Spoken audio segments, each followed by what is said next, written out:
So we did about a 6-hour live NBA free agency stream. And we finally went, okay, it slowed down. So we're going to call a little timeout here, chill. And we're going to wait for the end of the night to see what happens. And we finally reached a point where we are recording this at like 9:15 p.m. Pacific time to recap day one of free agency for the Kings and the NBA. Question. Did we slow down / stop the 6-hour stream because I was getting really hungry and I needed to eat, and some would say hangry? Or is it really because it slowed down after Van Vliet? Look, you were definitely getting hangry and a little aggressive. There's one point, you guys didn't see, she threw a light at me. I'm like, what's going on? But no, after we shut down, it got really quiet for a while. It did. I'm like, I'm glad we didn't just keep going till like 9 o'clock. But let's just say day one is in the books. The Sacramento Kings.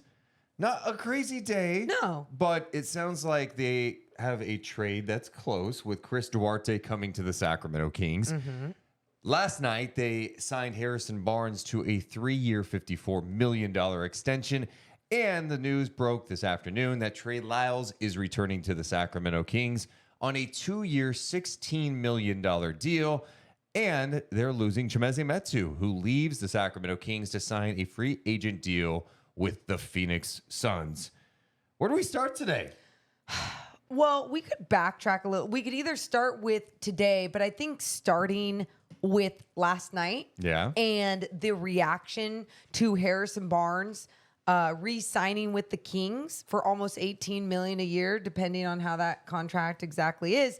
Not only the response and the reaction from Kings fans, but from the NBA as well. It was mixed. It was definitely mixed. It was, and it's funny. It's funny what 24 hours can do for some people.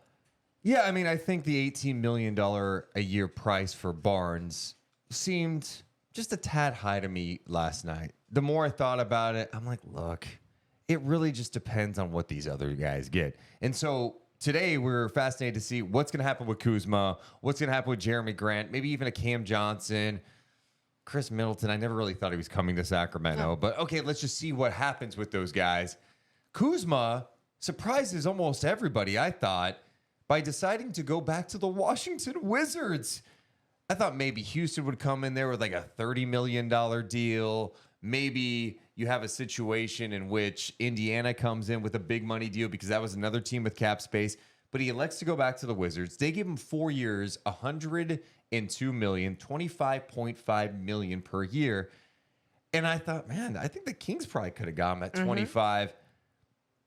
I think what you're realizing with Kuzma is that he wants a role where he can be more of a guy. He's going to be the guy at $25.5 million per year in Washington now. No Beal, no KP. Jordan Poole might be stealing the ball from him. Who's going to get more shots up, Kuzma or Poole during a game?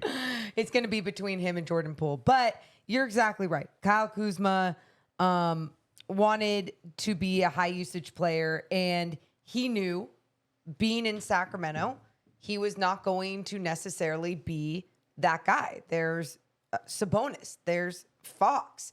There's Keegan Murray. Kevin Huerter. Yeah, there's just the list goes on. A lot of mouths to feed. And if he looks at himself as a guy that, hey, I want to get paid, and I believe in myself that I could be a guy or a co-star on another team, okay, then go do that. I think he would have been a great fit for Sacramento. I know we talked about that, but if he thinks that's the right play for him, that's what he took. But he gets $25.5 million per year. And then the other deal that blew me away was the Blazers giving Jeremy Grant $32 million a year.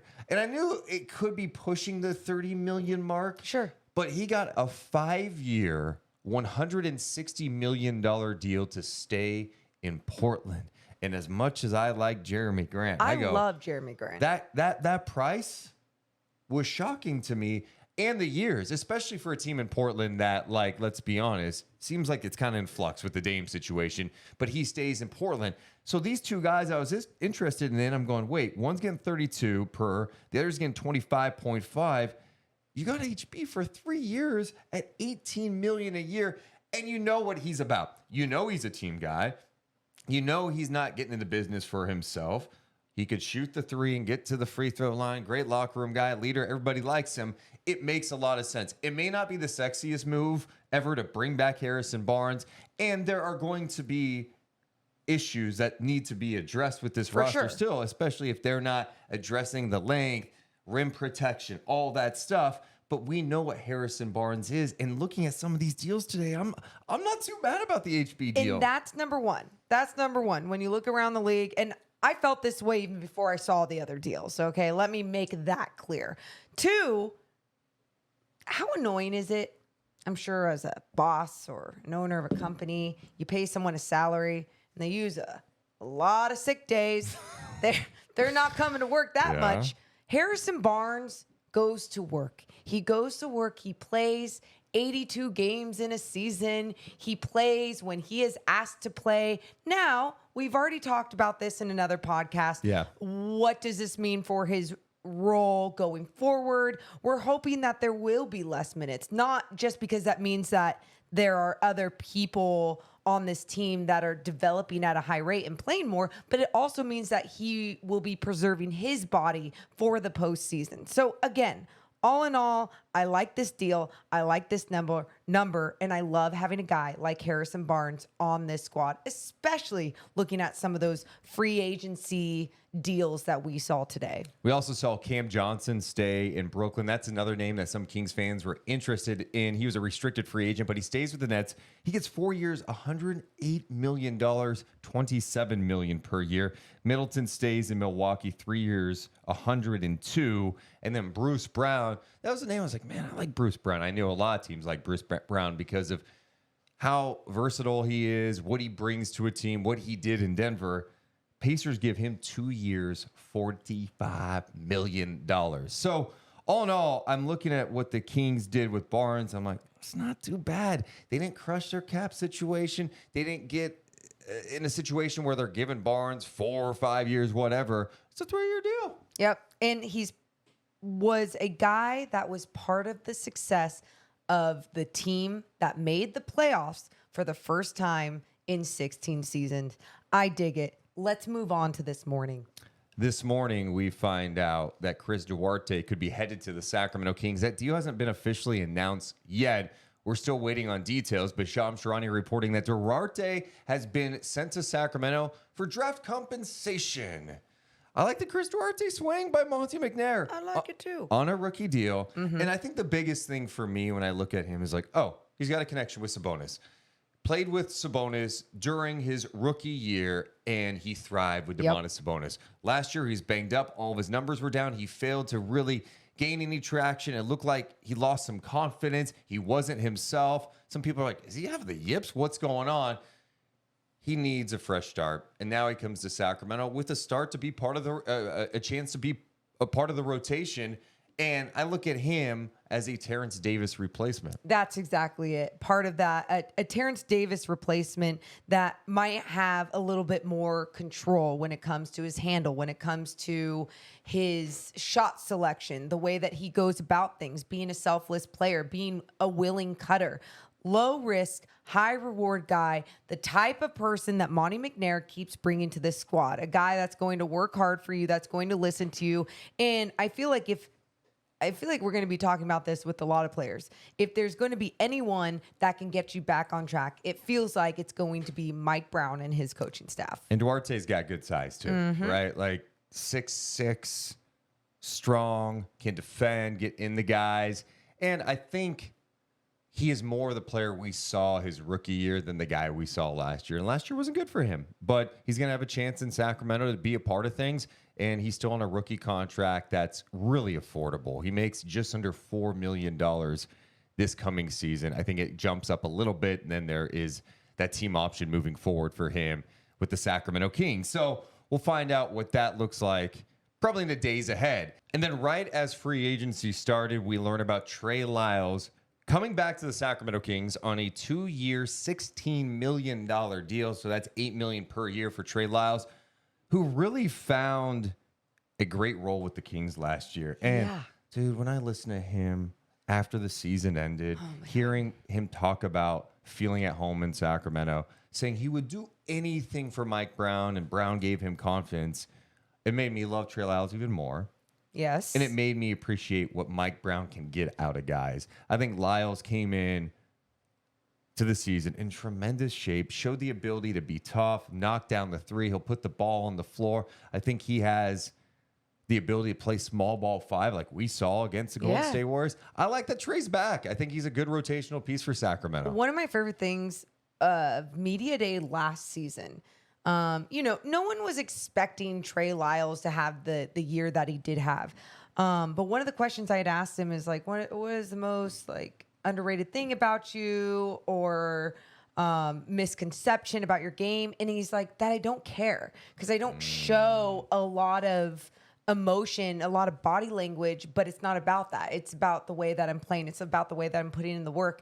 And then one of my favorite things is when he gets heated with Giannis and him and Brooke Lopez go at it. Like he is down and willing to fight for this team in every way, shape possible. He showed it with a moment like that. He showed it with his words at the end of the season. I am so excited for Trey Lyles to be back. And you talk about that small ball five. How many times did we see that so effective last season with the Sacramento Kings, right? Yeah, especially during the playoffs, there were stretches where, oh, okay. And we saw glimpses of it. I probably wanted to see more of Trey Lyles, small ball five at times. And depending on the matchup, obviously you can't do it all the time, but like I think they could do it more coming up next season. So he is back. The one other part that we learned today is Chimezie Metu is leaving the Kings. He is signing a deal with the Phoenix Suns, who scooped up a bunch of guys as they try to fill out the roster around KD and Beal and Booker and Ayton. So he goes to the Phoenix Suns. What's left for the Sacramento Kings now? Right now, they have $13.5 million of cap space. Yes. But there's a lot of questions lingering. There's a few things. Do they end up being an over-the-cap team, which opens up the mid-level, and you could stay under the tax and still find a way to add some more talent to this team? I imagine that's probably going to be the route they take because there's still questions about Sasha. Yes. When are we going to learn something about him, whether he decides he's going to come to the NBA and play for the Kings or if he's staying with Olympiacos? We don't know the answer to that. We've got more of the podcast coming up in just a second, but we should mention that tonight's NBA free agency reaction presented by our buddy Sean Stanfield over at rate.com/Sean Stanfield. Hey, Morgan, buying a house can be confusing. It can be. It could be intimidating. Yeah. So don't you want to hit up someone that's going to walk you through the process and tell you, hey, you can't afford one, you should get one, or hey, maybe this isn't the time.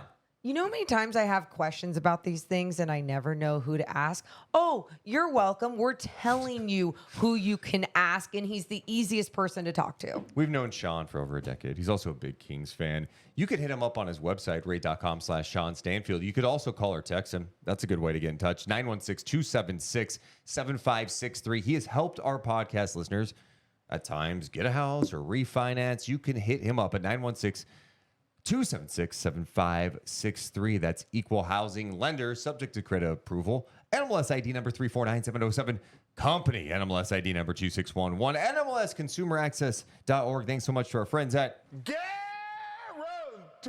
Right. Guaranteed. Right. There's a new guarantee. I can tell. Yeah. I like it. Yeah, we're also presented tonight by a New York Times bestselling author, the one and only T.R. Reagan. Dude, we read her book Abducted in my book club, and at first we were going to move on to another book. Everyone is obsessed with the Lizzie Gardner series now, and everyone's like, can we get to the second? Can we get to the third? Oh my God, I can't wait to finish all 6 of these books. If you are into thrillers or you need a summer read, go check out TR Reagan's books. You can go to trreagan.com or go to amazon.com and just search TR Reagan Thank Me Later. The next question is, how are the Kings going to address the size issue? Because as much as I'm cool with Harrison Barnes' deal from a price perspective, especially comparing it to the other deals that were handed out today, some huge deals across the NBA, there's still a size issue. You still need some rim protection. They really haven't addressed that. Rebounding was an issue. I'm looking around the free agent market, and there's still guys out there. I think it's a really interesting time in the league where there's plenty of talent out there that I think you can get at a decent price. I've heard that they're interested in Mason Plumlee. That's a guy around the trade deadline we had talked about. And Plumlee obviously is a vet, been around a long time, great size, has shown the ability that he could start in this league, come off the bench, He started last year with the Hornets. Then he gets traded to the Clippers, and he's coming off the bench. But he can rebound. The other thing he can do is he can pass it a bit. And he was playing one of his best seasons with Charlotte, starting every single game. Yeah. And then when he did come over to the Clippers, I was talking about this to you earlier, and I was saying, like, he looked a little lost at time, getting into foul trouble. He just couldn't find his groove. So that other role mid-season kind of changed what he was about. It scared me a little, right? But at the same time, I think that, again, anyone under Mike Brown and in this Kings system right now can truly benefit from it. I think it's all about what situation some of these players are in. And yes, I think someone like Mason Plumlee could work. Yeah, because he's been on winning teams. He has size, and you just need someone that could come in and play 15 minutes a night. Sabonis is going to be playing the majority of the minutes, obviously, right? Yeah. But to have a guy that can handle a little bit, like handle passing from the elbow, get guys involved, like that's what you do with the offense. I think something that we didn't see when some of the other bigs were coming in last year for the Sacramento Kings was that the offense had to completely change, right? Like Rashawn Holmes obviously didn't see a lot of minutes, but his game has a lot to do with the pick and roll. There's other bigs where they weren't obviously going to be the ones that were initiating the offense and getting things going when it had to do with their passing skills. So yeah, again, Mason Plumlee, what he's about, it could fit with this system. Now, another name I'm throwing out there that would be a swing, and I admit it. He's a player that scares the hell out of me in a lot of ways. And he should. Christian Wood. Christian Wood can get buckets. He can hit the three.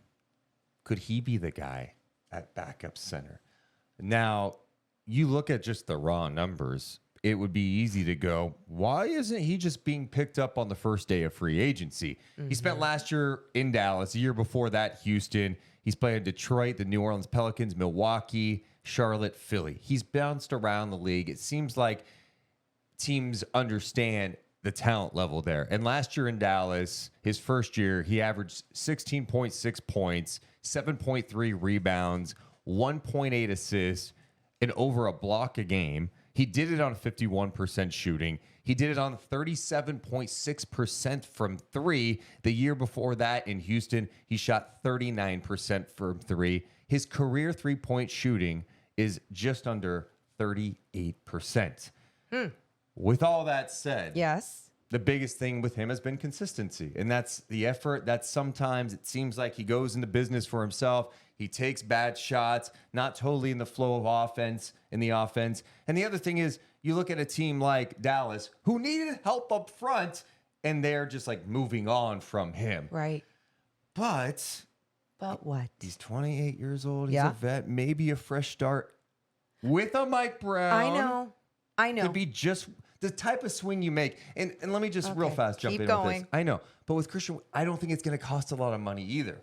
Is it worth the gamble of dealing with a personality that could be a little hot sometimes and, make some mistakes? You don't want to screw with your culture, Right. number one. You do not want to have the one guy that brings you down because he doesn't have the effort out there, whether it's in practice, whether it's in a game. You do not want that. That has been part of his reputation. That is one. Two, offensively, we've seen him do some very magical things. He can stretch the floor. He can do some beautiful things on the inside. He could block some shots. I was talking about his offense, I know. Deuce. So obviously on that end of the floor, it's great at times. But then there's other times he comes down, he gets hot, he knocks down 3 threes, boom, and then he's like, I'm on fire. I'm going to take over every single offensive possession. Bad shot selections. Again, deflates an entire team. Now, we also know that Mike Brown and his coaching staff, it's a short leash when you're like that. You either play the way they say you play and play very disciplined, or you're not going to play at all. I think there is something there to be like, why not take that risk? Especially if you are having a difficult time adding another big in this league. But it better be for very little, and it better be for a short amount of time. I would say this too, like if it was year one with this group, I don't know, because you're trying to establish Sure. a culture. I think the Kings, I'm not going to say it's like a firm culture yet because it's just 1 year where they had a 48-win season.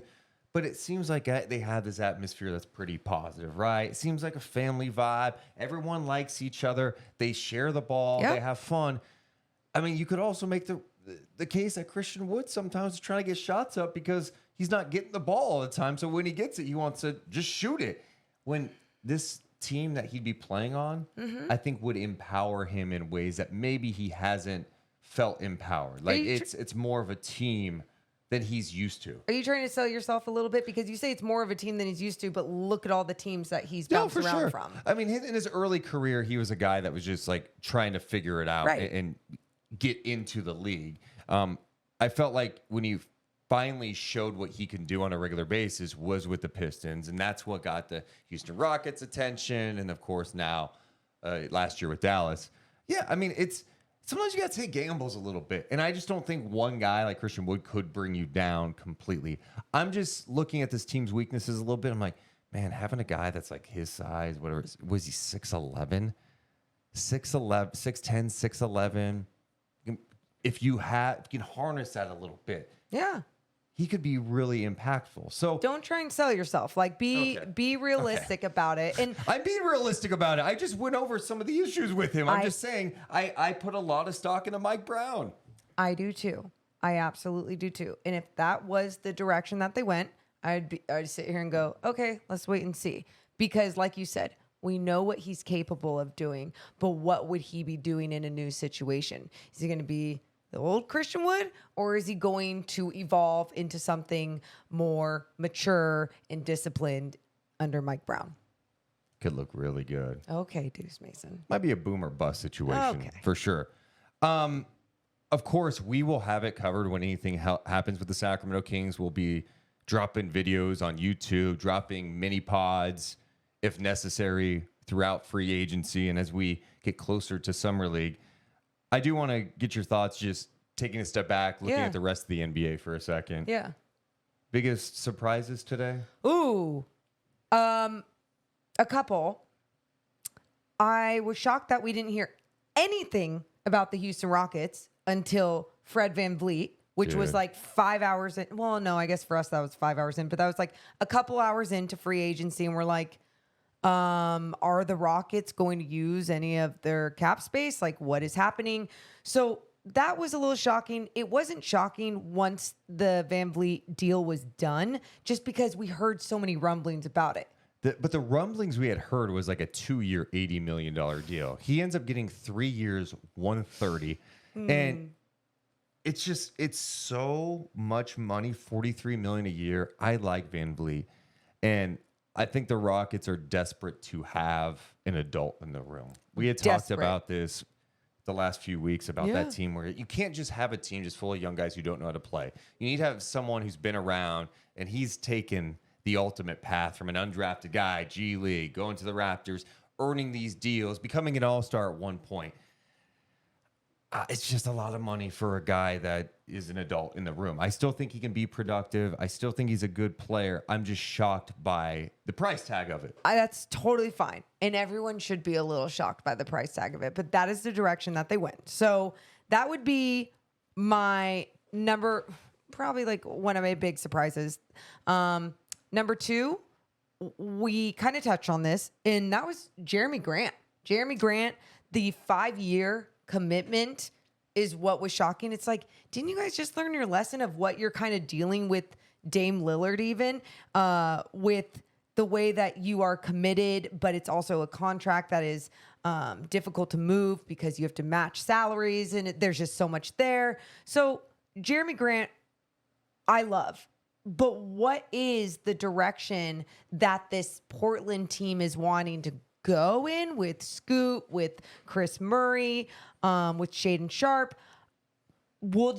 That's a very much a wait and see situation for me. At the moment, it doesn't make much sense to me. Okay, good. The 5-year commitment. It just doesn't. And, when you start getting into paying someone, and I know salaries are going up, but when I see some of the money today where like VanVleet is $43 million, and I know the Rockets had all that cap space. He's been an all-star once. Jeremy Grant has never been an all-star. He's making $32 million a year. Yeah. That's just a lot of money. You know, It doesn't stay on the floor every season either. Cam Johnson, $27 million, hasn't Same been concept. an all-star. He's been banged up a little bit. That stuff has surprised me so much. And your point about Portland, I just don't know where they're going. Like, does Dame want to be there? Does he not want to be there? And if that's in flux, I just don't know why you sign that type of commitment to Jeremy Grant. That one was very surprising to me. One of my other big surprises, which wasn't a huge surprise, but I think the number was Kyrie Irving in Dallas. Yeah, he got paid to be in Dallas. He did. And he got a 3-year deal out of it. I know there's been so much talk about, man, how do you commit 3 years to Kyrie? How do you give him that type of money? They got in the Kyrie Irving business as soon as they made that deal. They were not going to let Kyrie Irving walk. It just, you can't do that. He gets 3 years, $126 million. That's $42 million. He's a player option for year 3. It did allow them to spend some additional money too. They were able to land Seth Curry on a deal about $4 million, and it's his 3rd stint with the Dallas Mavericks. But you mentioned Kyrie, and it's like, I just don't, this is the business that they got in. And Kyrie is beyond talented. It's just, you've seen his track record from Cleveland to Boston to Brooklyn. Now he's in Dallas with Luka. When they played together, they were 5-11. The question is, how do you build around this team? You still look at this roster, and it's still early in free agency. Trades can be made. I just don't. I'm trying to figure out what other things they do that could propel them up in the Western Conference, because just Kyrie and Luka, it's just not enough. It's just not enough, one. But two, I feel like the Mavs, the organization, has not done a great job over the years putting, whether it's the right roster together around Luka, or even having the right coaches to coach Luka the right way to play team basketball. And what's interesting is that, like, EuroLeague basketball is very team oriented, right? It's all about moving the basketball around, utilizing everybody, not a lot of ISO ball. And in Dallas, you just see that happen a lot. And there are times where it is magic and it is fantastic. And we know what he's capable of. We know what Kyrie's capable of. But how do you make that work in a basketball dream, right? Like, how do you coach that together and make other pieces work around it? That is something that could be fun and beautiful, but it's not what we saw last year. So I don't have high expectations for that whole situation. One additional note, not necessarily a big surprise, that the Lakers did some interesting things today. Getting Gabe Vincent 3 years, $33 million. I thought that was nice. Getting Taurean Prince on a 1-year deal, $4.5 million. They also got Cam Reddish. I'm not totally high on that one. They gave Rui some money. He's making $17 million per. I'm a little unsure about that one. Rui showed flashes during the playoffs, the shooting, the size. I get why people get enamored by him. I just don't think he has proven to be a good 3-point shooter yet. And we'll see. I mean, if he does that in the regular season, then it could be a great thing for the LA Lakers. Yep. To sum it up, I'm eager to see what else the Kings do. What were you going to say? And one more thing I just want to add to the Lakers, and Austin Reeves, we're still obviously waiting on that whole situation. So, as far as summing it up, I am eager to see what else the Kings do, because they still have some of the same weaknesses that they had last year. Yes. And those weaknesses, I've said this over and over. I go, this team played 1 year together. There is something special about continuity, about being able to grow and take a leap together. And they shouldn't just bank on that. But obviously, there's some confidence there, too, if they're re-signing guys like Trey Lyles and Harrison Barnes. Where are they going to add that size, that defense? Sasha and a backup center. And basically. Yeah. And when we see that, will we look at this team differently? I guess we'll have to wait and see. We appreciate your guys' support. Make sure on the way out you hit the thumbs up button. Make sure you're subscribed to this channel. We'll be covering all of NBA free agency and summer league, so buckle up.